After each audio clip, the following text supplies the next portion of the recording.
Locked On Texans, your daily Houston Texans podcast.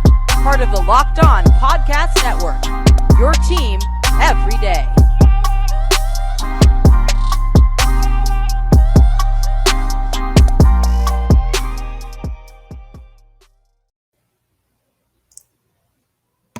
What's up, y'all?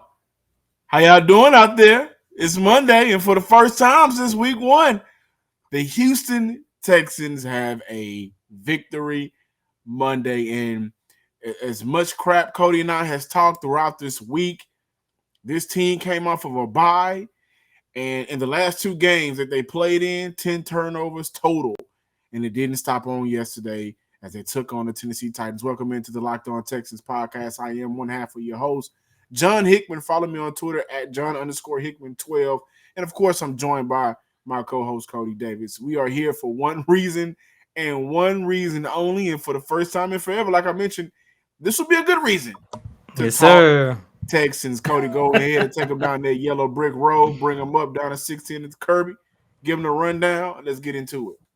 Yes, sir. And on this Victory Monday of Locked On Texans, John and I are going to, of course, talk about the defense, because this is a defense, as you just alluded to, John, 10 takeaways in 2 games. Of course, they had a big performance against the Tennessee Titans. So we're going to talk about the defense, and then we're going to close out this latest installment of Locked On Texans by just looking at the coaching, because look, we have given the coaching staff a lot of crap outside of that week 1 victory against the Jacksonville Jaguars, and we have to give them flowers because they coached a really good game on yesterday. But of course, we're going to start off with some numbers and then take a look at this offense, more so Tyrod Taylor. Absolutely. And in this 22-13 victory over the Tennessee Titans, Tyrod Taylor, 14-24 from the floor, not from the floor, I'm sorry, but from the field for 107 yards, was not sacked on Sunday. And this is a Tennessee Titan team that has been getting after quarterbacks, but he was not sacked on Sunday, had a 73.5 QBR with a 69.3 passer rating. The Houston Texans rushed for a total of 83 yards, 2 touchdowns. Those 2 touchdowns came from the legs of Tyrod Taylor. So I was happy to see that hamstring is, officially healed all the way. Also, the defense, the Houston Texans linebackers did come to play. Zach Cunningham and Kamu Grugier-Hill combined for 23 total tackles, 1 tackle for loss, and 3 pass deflections. Houston did get 2 sacks on the day, one coming with a strip sack from Jacob Martin later in that fourth quarter. And Ross Blacklock, the kid from Rose City, he got his sack as well on Sunday. As I mentioned, the Houston Texans had 4 interceptions out of the 5 takeaways on Sunday, 2 from Desmond King. When we talked about Deontay Foreman having a revenge game, this was Desmond King's revenge game. 2 interceptions. Kamu Grugier-Hill with 1 interception, and Terrence Mitchell had 1 interception as well. The interception that Mitchell had was the one that sealed the game. And also some more numbers for you guys. The Houston Texans were 6 of 17 on third down, which isn't pretty, but the best side is they held the Tennessee Titans to 6 of 15 on third down as well. So that has been an improvement from the third down woes Houston has experienced during that losing streak. They did 7 penalties on Sunday for 50 yards, which is something that they wanted to clean up, and that's the area that they continue to get better at as well. But the number for me, Cody, was the amount of turnovers that Houston caused, which was 5 on Sunday. And I'm super excited to highlight that defense. And, the conversation, and I want to pass it over to you, Cody, and I want to kind of resonate a good feeling with the listeners, if you don't mind. But the conversations around whether or not Lovie Smith is relevant in this league, whether or not these linebackers can understand these simple assignments enough to impact the games on a consistent basis, right? That has been a conversation, that's a fair conversation for this team. But I want to look at that front 7. We've talked about the front 4 a lot, rightfully so. But the front 7 on Sunday played a hell of a game. We saw more blitzes out of this defense. Sunday. They were able to get after Ryan Tannehill in his face, affected a lot of those passes. Malik Collins, where we've talked about Shaq Lawson being a failure. We've talked about Philip Lindsay being a failure. We've talked about a lot of free agents that were brought in that has been failures up to this point. Malik Collins had a great day, right? And so I'm looking at this defense for the first time, I would say, since maybe the Browns game, where they collectively played great as a unit, getting after the quarterback, not allowing the teams to run wild on them, and creating turnovers. And I think that regardless of what we thought throughout the week, this is one of those times where we moonwalk it back a little bit and just congratulate them on the job that they did. A job well done to that defense, man. I was kind of blown away because this Tennessee Titan team has played great teams. They put up some numbers in the last couple of weeks, and Houston held them to 13 points. And look, to your statement about what you and I have talked about a lot here on Locked On Texans, which is whether or not Lovie Smith's coaching philosophy, that Tampa 2 defense, is outdated. Yes, the Texans did put on a great defensive performance, as we mentioned, probably for the fifth time since we started this show today. 5 takeaways, 4 of those 5 interceptions. Of course, that played into the factor into why you and I are sitting here hosting a Victory Monday. I don't want to do too much moonwalking on whether or not Lovie Smith's coaching philosophy is outdated, because we have to keep this in mind. Yes, we're going to celebrate this victory. Yes, we're going to celebrate the defensive performance of the Houston Texans, but we got to keep in mind, this was a team that played against a Tennessee Titans team that did not have Derrick Henry, that did not have Julio Jones, and they lost A.J. Brown in the first quarter, if I'm not mistaken, or the second quarter. So this was a wounded team that they was playing against. But what I would say is this: regardless of everything you and I have talked about the Lovie Smith Tampa 2 defense, on whether or not it is outdated or not, I do want to mention his coaching philosophy about making plays on the ball, creating takeaways, is something that is never going to be outdated, because it doesn't matter if they was playing against the Tennessee Titans without the 3-headed monsters that I just finished talking about, or if we want to take it back a little bit and go back to even in the game when they lost 40-0. They even had an opportunity to record a takeaway, which was an interception. Of course, that was done by Lonnie Johnson in the game against the Buffalo Bills when they lost 40-0. So, they still showcase the ability to create takeaways and more so create interceptions. So this game on the defensive side of the ball, to me at least, John, wasn't more so whether or not Lovie Smith's Tampa 2 defense is outdated. It's more so whatever he's preaching in terms of taking the ball away from the opposing team offense. It just proves that theory at least is something that is resonated within the Houston Texans defense, and it's the reason why, what are we now, 10 games into the 2021 season, regardless of their record, they currently have 14 takeaways in total for the entire season. That is something that has to be said about the Houston Texans defense. Absolutely. Especially led by Lovie Smith.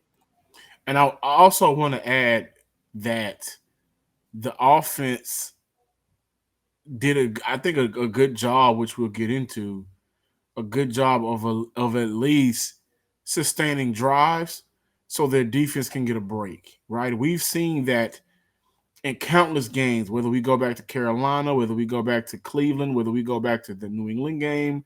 We have games where it's evident that in the first half, the defense is creating problems for opposing offenses because, they're still fresh. And then the second half rolls around and we're looking at them like, what happened? Well, what happened is I'm on the field too much. I'm doing way too much, and I'm not even getting paid all that much. Like, that one worker that goes to work like, man, y'all want to do all this? I ain't signing for all this now. We got to intercept the ball, take it back to the house, get back on the field. Some of us play special teams. And so I want to – the defense was able to create those turnovers, get off the field, stop drives. So drives aren't long drives. Tennessee didn't have many long drives, and the offense was able to do the opposite. Sustain drives, whether they got touchdowns or not, and they did get 2 touchdowns by the way of Tyrod Taylor's leg, but they was able to, get field goals. They were able to just have enough time out on that field where the defense could get their break. And I can't wait to talk about the offense a little bit more which is what we'll get into in the second half. And you guys got to understand how excited I am for today's show. I'm on vacation right now. I know you guys are used to the yellow wall background and everything, but I'm on vacation right now. I got my I'm in Florida, so I got my hat, my do-rag going, and I said, you know what? I gotta do this show.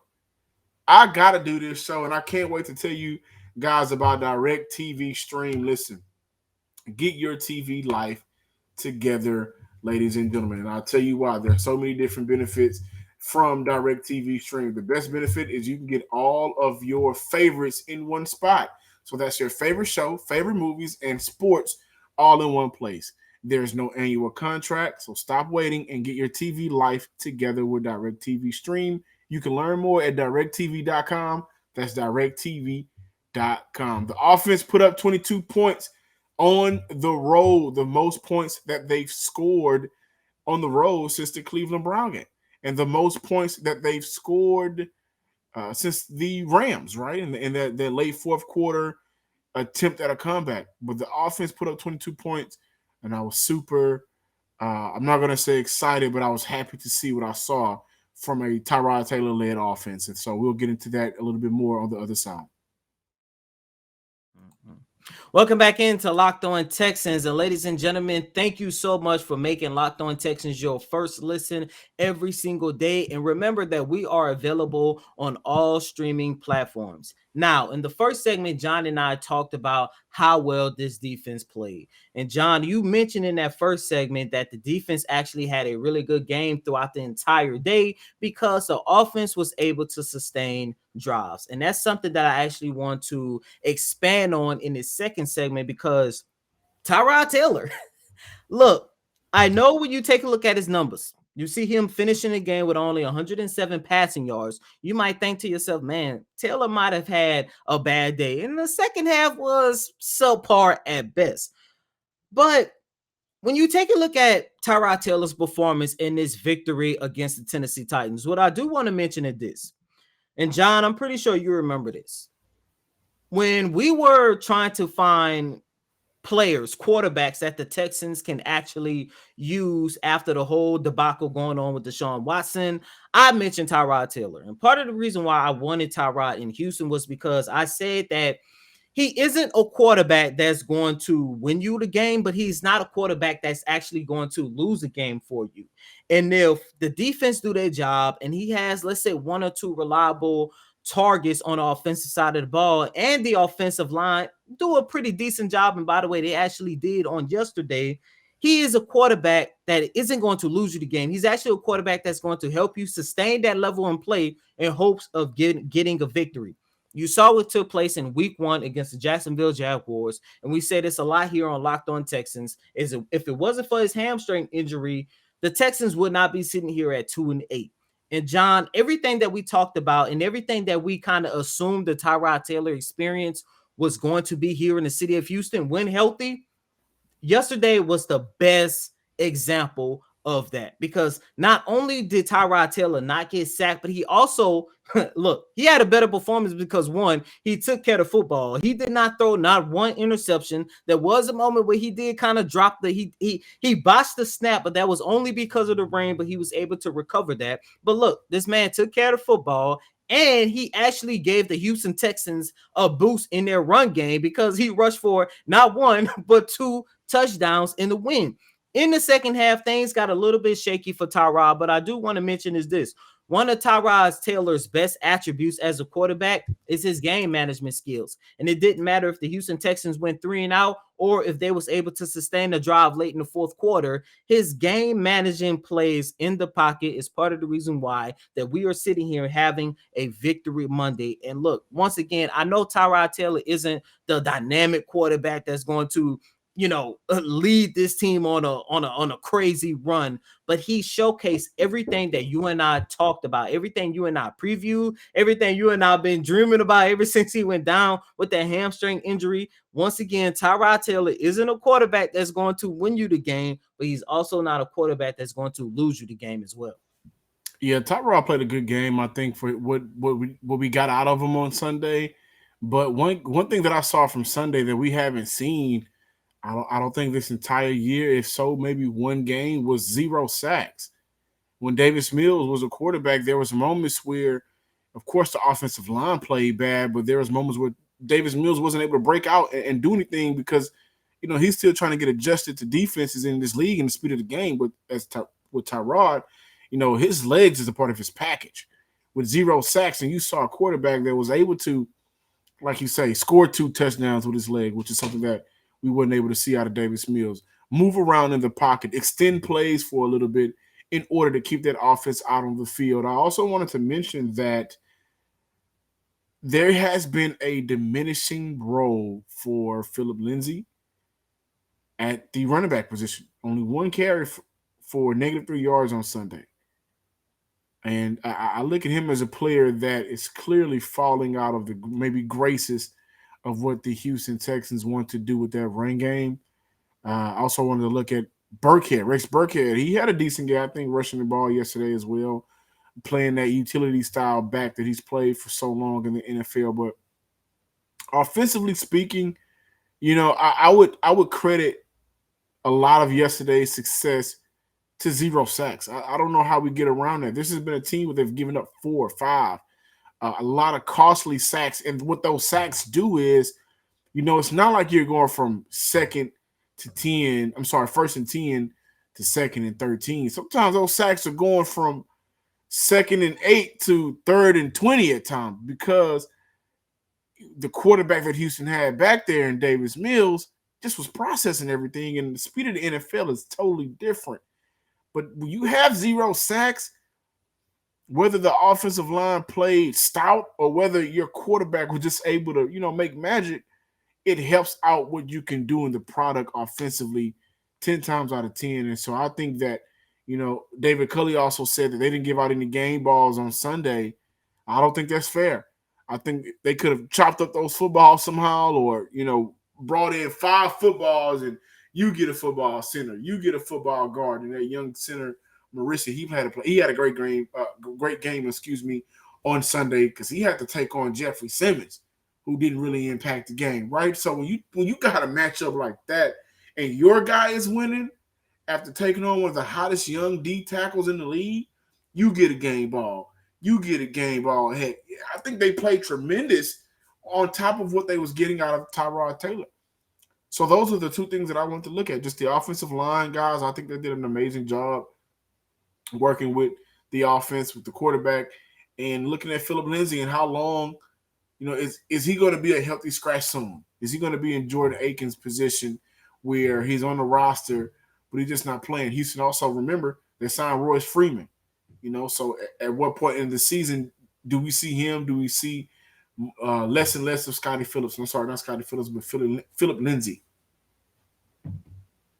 And John, and by the way, I'm sorry. How is Nico Collins? How was that not a touchdown? I know. This is actually the 3rd time this season he has been robbed from his first career touchdown. Man, come on, man. That should have been a touchdown, but I thought one butt was 2 feet. Exactly.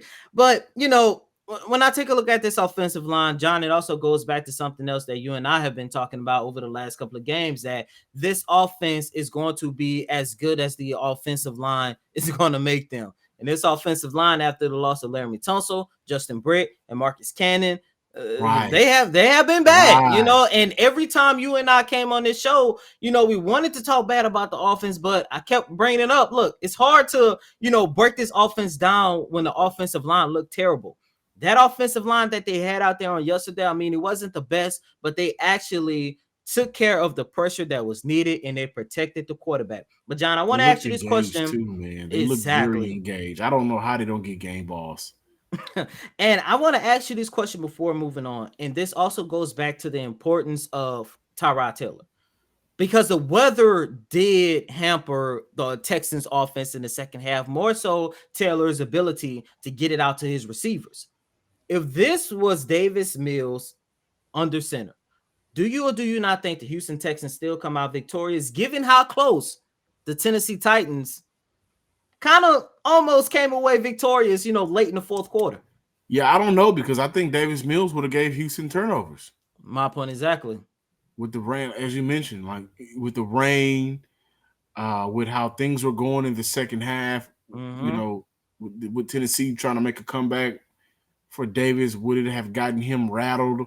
Mm-hmm. Would they be able to kind of disguise coverages and attack him differently? I think Davis Mills would have given you some turnovers. I don't think those two scores came off legs. Davis Mills, I don't think would have been in that position to score two tugs off his legs, right? And they talk about his sneaky athleticism and speed all the time. We may see it here and then there, but we never see it all together. I'm not 100% sure. I don't think they do. And I think that that was a Tyrod Taylor game. 107 passing yards, not too much. That's nothing at all. Some cats get that in the first half, first quarter. But then you got some two tugs with your feet, and that makes the difference in a win and a loss for Houston. 2, 3. Cody, I do know this. This is what's funny. We're not talking about it, but we need to. If you would have put some money on the Texans yesterday, Damn, I you would have should made have. some money. You should have, yeah. Oh man, You that would would have have been made Christmas some presents. money. That would have been Christmas You would have made presents. some money. And on top of that, you could have went to Bet Online, where you could have doubled that. I'm gonna tell you why. You know it's Thanksgiving. We all know what that means. Football, right? And nothing goes better with football than turkey and betting. Bet Online has you covered all holiday season. More props, more odds, and lines than ever before. Bet Online remains your number one spot for all the sports action this Thanksgiving. Head to the new updated desktop or mobile website to sign up today and receive your 50% welcome bonus with promo code locked on to receive your bonus. You would have used that over the weekend and bet on them Texans, would have made you some extra cash as well. BetOnline is the fastest and easiest way to bet on all of your favorite sports. Stuffed, okay? BetOnline is stuffed, just like that turkey, with deals for Thanksgiving. And of course, for the holidays, I can't talk about Thanksgiving without talking about desserts. And I can't talk about desserts here on Locked On Texans without talking about Built Bar, the best tasting protein bar ever. If you haven't tried a Built Bar by now, you are missing out. It's a protein bar, but it doesn't taste like one. A lot of these protein bars, man, they're no good. They're chalky, waxy, hard to chew. But Built Bar is soft, covered in 100% real chocolate. When you bite into it, you know you're eating something different. It's more than just an experience one day that you will enjoy. In fact, you swear you're eating a candy bar. Built Bar are low carbs, low calorie, low fat, low sugar, but high in protein. All the healthy benefits on top of being just purely delicious with so many different flavors. Why am I mentioning this to you now for Thanksgiving? You guys, I know a lot of these apple pies are going to be sitting on the table. Sweet potato pie, pumpkin pie, pecan pie, here for us down south. And I know you want to enjoy those, but at the same time, there's a limit, and Built Bar can be your guilty pleasure. Go to BuiltBar.com and use promo code LOCK15 and get 15% off your order. Use promo code LOCK15 for 15% off at BuiltBar.com.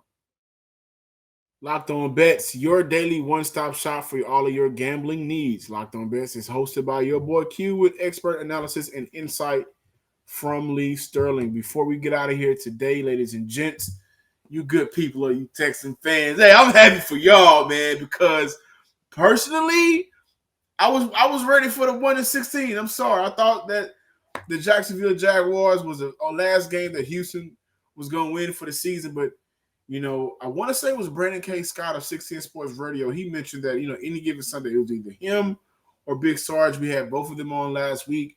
But that's 100% true. We just saw the Miami Dolphins beat the Ravens. We've seen these teams lose. Good teams in the NFL lose. And the Houston Texans took on, a Goliath for their season in the 8-2 Tennessee Titans, man. And we got to talk about the coaching.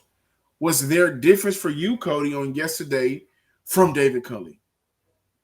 Because to me, it looked like the players were much more engaged and focused and locked in than we've seen in the past couple of weeks. Now, that could be due to the bye week, having more time for preparation, but they just look more focused after a week of you hearing players say, we need to win. We need to get a dub. We need to be more disciplined. We need to be more focused. They got that win. They got that dub. It's kind of hard for me to say because first and foremost, with them being in Tennessee and I'm not traveling, it was kind of hard for me to see David Culley's body language on the sideline. But We heard every that flex, time, by the way. We heard you flex. Because we but know that with that, every you be in Houston and you be at the game and Oh you yeah, be oh yeah. Sunday, I will be there, and I will have an opportunity to see this a little bit more. But every time they show David Culley on the sideline, and a lot of times it was more so on very critical moments in the game. Whether it was the 2-time David Culley threw his flags out, whether it was a time they decided to go for a field goal or whatever the case might be. For the first time ever, and I don't want to speculate too much on this because I wasn't there to really see it in person, but it seemed like David Culley was literally in command as a head coach. I was going there. I And, knew and the reason why I I got wanted to that bring I that got up that feeling you was because going there. when you go back and you take a look at all the other games, what was it? All the other 9 games of the season. Every time there was a moment, you could see David Culley, talking on the headset. You could see people, whether it's Tim Kelly or Frank Ross or Lovie Smith, always in his face, and it seems like he just, oh my God, I don't know which way to go, which way. For the first time ever, it He looked seemed comfortable. like when it was a flag, it was David Culley making the decision. I did not see David Culley talking to members of his coaching staff, and I didn't see him too much on the headset either. So, and John, once again, it goes back to what you and I talked about, this power struggle going on, because I mentioned, and I got word of this, David Culley did not want to be a 1-win coach. Now, I don't know if he's happy with just being a 2-win coach. I mean, we'll see next Sunday, because I do believe they can also beat the New York Jets, and maybe that might be okay, y'all won 3 games, that's it. But for the first time ever, I saw David Culley actually, his body language, his presence, his aura, everything that you wanted to see in the head coach, you kind of saw it on Sunday. And I was happy for that, at least. I think he looked a lot more comfortable in his head coaching role, maybe the most comfortable I've seen him since that win against the Jacksonville Jaguars. And I think he was comfortable that game because, he was also in the same situation of the person he was going against, rookie head coach, rookie quarterback, right? And a lot of misfortune has happened for David Culley, which I think, we talk about the speed of the NFL for quarterbacks, young players at times, but how about the speed of the NFL for head coaches, right? You are the final say, and you didn't have an opportunity to put together the coaching staff. So I'm sure at times there are moments where you may be defaulting to somebody that you may not want to, or have a long-standing relationship, as to where maybe David Culley would have brought in a guy that he's known for and coached with and worked with for years, and then you guys are kind of on one page. The Houston Texans have been in the situation, we haven't talked about it a lot actually, where, how much is this team on one page simply because they were put together, not brought together. Oh my gosh. They were put together, but David Culley didn't bring him here. But we shouting out David Culley. I want to shout out Lovie Smith, as I mentioned early in the show. But overall, who else I want to give a shout out to? Right now, I want to give a shout out to Bobby King, the defensive line coach. I want to give a shout out to Greg Jackson, the safety coach. I want to give a shout out to, Alan Smith, the assistant defensive assistant. But Miles Smith, the linebackers coach, I think this was probably the best game for the linebacker unit all year. And they played with some continuity. This was the first time that I saw Zach Cunningham look engaged. And he's the player that's making a lot of money. Speculation on whether or not Houston would move on from him, whether it's before the trade deadline or heading into this offseason. He looked engaged. Cunningham and Hill looked very good together. They partner well together. That's something that I was, waiting to see for a long time. So I mentioned early in the show how great the front 7 played. And we have not talked about the front 7 a lot. We've talked about the front 4. I'm super happy for that unit as a defense, because they've taken a lot of slack, and a lot of that wasn't warranted. Circumstances have been what they are. I'm on the field too much, and at some point I get tired. The big boys get tired. But shout out to Miles Smith and their linebacker core, because they played their ass off on Sunday. And you know what happened on Sunday that didn't happen last year? Last year, Houston had Deshaun Watson. They didn't beat Tennessee neither one of them games, right? This year they got Tyrod Taylor, number 5, and they got a dub against the Tennessee Titans. The division, AFC South leading division leaders right now, and one of the great teams in the NFL. That will boost a team like the Houston Texans' confidence, man. And they deserve it. They deserve it. They deserve it. They deserve it. And now we got to see what happens next against the New York Jets. I'm John, some sports guy Hickman. Follow me on Twitter at John_Hickman12. Follow us on Twitter at Locked On Texans. Like us on Facebook. Also, go to YouTube. Subscribe to the Locked On Texans page. Like and comment. You guys should be in them comments this week.